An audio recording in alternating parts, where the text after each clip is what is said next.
We refer to incidents of bullying when systematically a person alone or together with friends, other persons, makes someone suffer secretly or publicly. There is intention to harm, repetition, and the relationship ceases to be equal.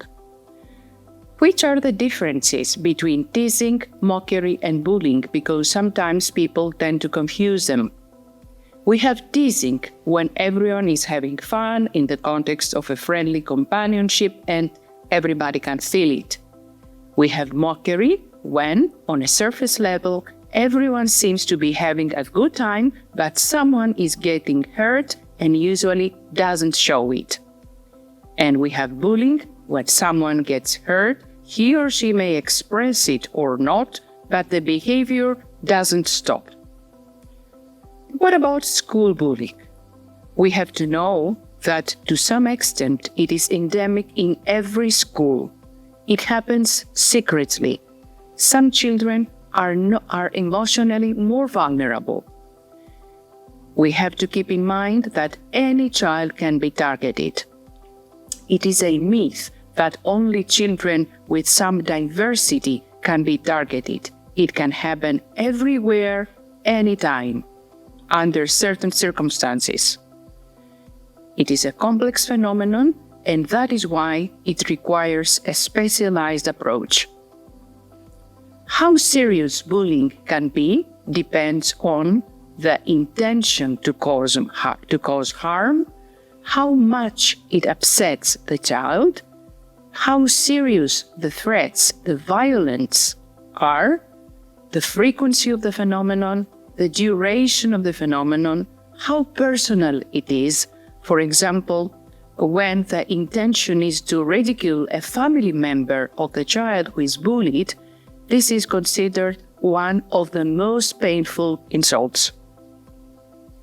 Also, it is important to keep in mind how many people are involved in the incident of bullying. The more they are, the more harsh it becomes. But why do some children bully others? Why do they take the role of the bully, the child who wants to exercise violence to other children? Because at home, in a great number of times, children feel unhappy. They have authoritarian parents, for example, at homes where there is a lack of concern from the part of the parents for the wishes and opinions of others, where there is indifference from the part of the parents, where there is emotional instability, other suffering, for example, sickness, death, times of crisis, etc.,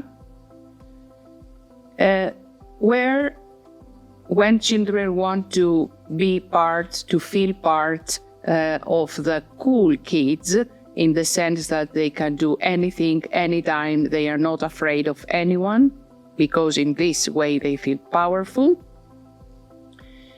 Because some children are afraid of being targeted themselves, and that is why, by feeling that they get part of the team of children who bully others, they feel also strong. And there is a social instability at school. For example, when we have cases of schools that change their teachers during the year, when teachers are not respected for a number of reasons, etc. So what do these children feel they gain? The children who bully others, what do they feel they gain? They feel superior. They feel powerful in a way because they can't do it in any other way in their life. They prevent victimization of themselves because they become part of the strong kids. They feel popular and they vent from the pressure they feel they are experiencing at home or elsewhere. Which are some of the indications that a child may be experiencing school bullying at school, and how do, as parents, can see some of the signs that reveal that something wrong is going on. We, as parents or carers of children, should be more attentive when children look very stressed, moody, get easily irritated, and cry, or they may often annoy a younger sibling or friend. They find excuses for not going to school, for example, because of health problems, headache, stomach pain, etc.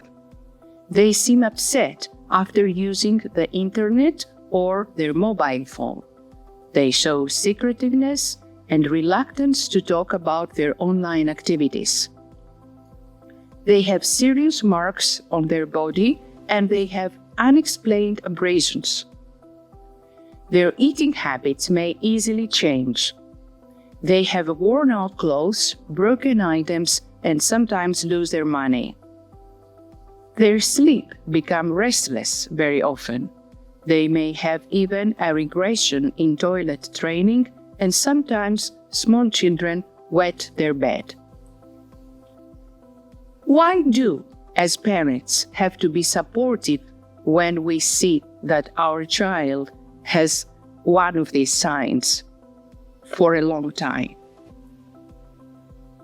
We do have to be supportive in any way we can because children who are bullied experience loneliness, sadness, anxiety, shame, despair.